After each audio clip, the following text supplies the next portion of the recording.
Welcome to my channel. Because fan இருந்தால் like பண்ணுங்கள். அதுல அடுத்து என்ன நடக்கும் அப்படின்றத பார்க்கலாம். விஜய் வெளியே வந்ததுக்கு முழுக்க முழுக்க இப்போதைக்கு நீ மட்டும்தான் காரணம். நான் சொன்ன மாதிரி அவரை நீ வெளியே கொண்டுட்டு வந்துட்ட, அது எனக்கு ரொம்பவே சந்தோஷமா இருக்குன்னு சொல்லி ரொம்பவே எமோஷனலா காவேரி வெண்ணிலா கிட்ட பேசுறாங்க. ஆனா வெண்ணிலா கொஞ்சம் கூட மனசாட்சியே இல்லாம உன் வயிற்றுல இருக்கிற குழந்தை மேலேயே நீ சத்தியம் பண்ணி சொல்லிருக்க. அதுக்கப்புறமேட்டு நான் எப்படி இதை நம்பாம இருக்க முடியும்? அந்த சத்தியம் பண்ண மாதிரியே நீ விஜய எனக்கு விட்டு கொடுத்துரு அப்படின்னு சொல்றாங்க. எப்படி இப்படி பேசுறாங்க அப்படின்றது சுத்தமாவே தெரியல. நம்ம வெண்ணிலாக்கு சத்தியம் பண்ணி கொடுத்துருக்கோம் தான், ஆனாலும் நம்ம வயிற்றுல குழந்தை இருக்கு. அப்படி இருக்கும்போது வெண்ணிலா மனசாட்சி இல்லாம நடந்துக்கவா போறா? கண்டிப்பா நம்ம கிட்ட விட்டு கொடுத்துருன்னு கேட்க மாட்டா.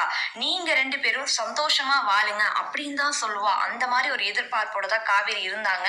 காவேரி முகத்துல விஜய் வெளியே வந்துட்டாரு அப்படின்றதுல பெருசா சந்தோஷமே கிடையாது. காரணம் வெண்ணிலாக்கு கிட்ட பண்ணி கொடுத்த சத்தியம் தான். விஜயும் காவேரிய பாத்துக்கிட்டே தான் இருக்காரு. ஏதோ ஒரு இடத்துல அவ சந்தோஷமா பேச மாட்டாளா அப்படின்ற எதிர்பார்ப்போட தான் பாக்குறாரு.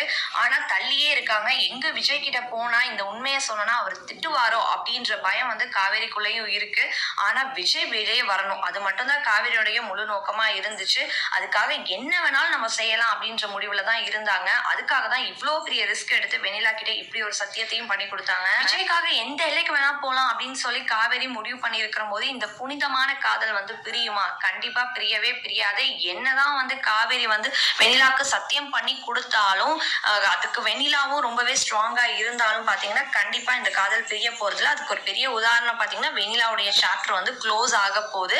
அதுக்கு ஒரு எக்ஸாம்பிளா பாத்தீங்கன்னா விஜயும் அவருடைய போஸ்ட்ல வெண்ணிலாக்கு பை see you soon சொல்லியிருக்காரு. இந்த வீடியோ உங்களுக்கு பிடிச்சிருந்ததுன்னா லைக் பண்ணுங்கள், ஷேர் பண்ணுங்கள், சப்ஸ்கிரைப் பண்ணுங்கள். தேங்க்யூ.